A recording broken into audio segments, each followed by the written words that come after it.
Well, a new photo has been released of Ryan Wedding, the former Canadian Olympian accused of being an international drug kingpin.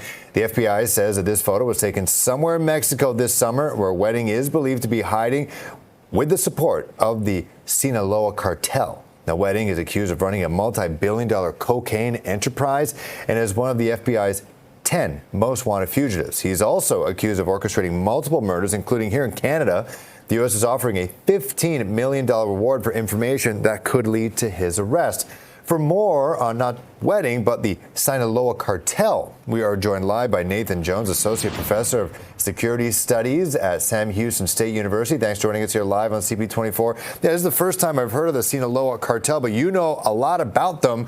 They're not just a rinky-dink band of bandits. They're a serious organization. Yes, they're widely considered one of the largest, if not the largest, historically.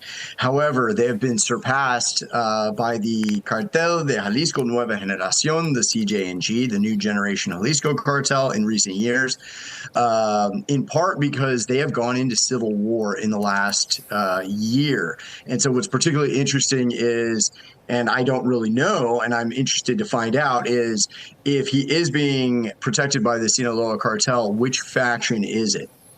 And with that, with that civil war, would it be advantageous for the other half to maybe, I don't know, trying to bring this guy to authorities to kind of give themselves immunity? I'm just making things up in my head right now. No, you're not. This is actually a classic drug cartel strategy to calentar la plaza, to heat up the plaza, the trafficking corridor of another rival group.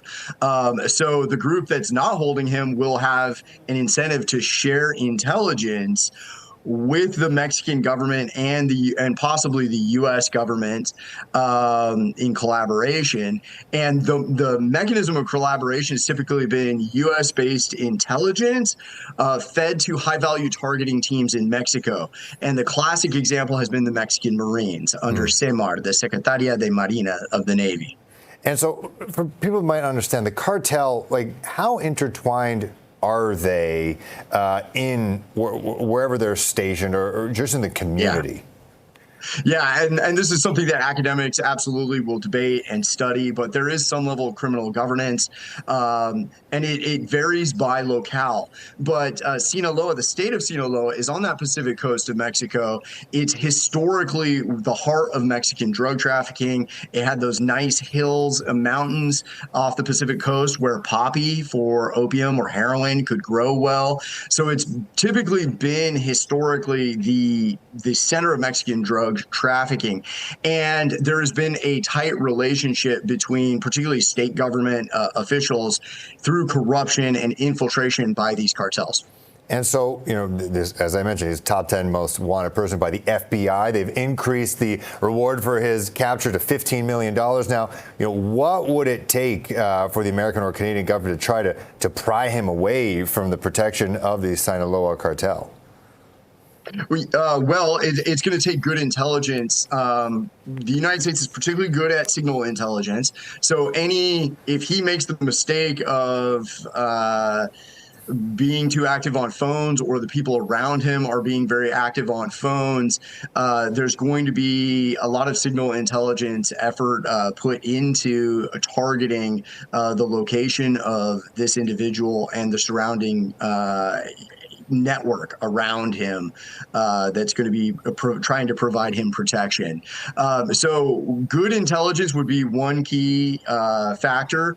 The United States putting pressure, and the Mexican government has particularly shown that they're willing to go after high-value targets and extradite high-value targets. We saw these extraditions, 2 large extraditions to the United States of dozens of high-value narcos that had been in Mexican prisons, but they weren't really extraditions. They were more like transfers or expulsions, which changes the game. The Mexican government is trying to show that they're going after high-value targets, and I imagine there would be cooperation on this. So it's just a matter of zeroing in and getting intelligence.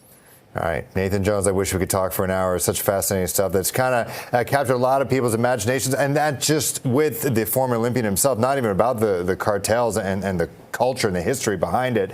But Nathan, we do appreciate it. Associate Professor of Security Studies at Sam Houston State University. Hopefully we'll chat soon, maybe when we get some developments on this story. Absolutely. Thank you for having me. I'll be following it. All right, chat soon.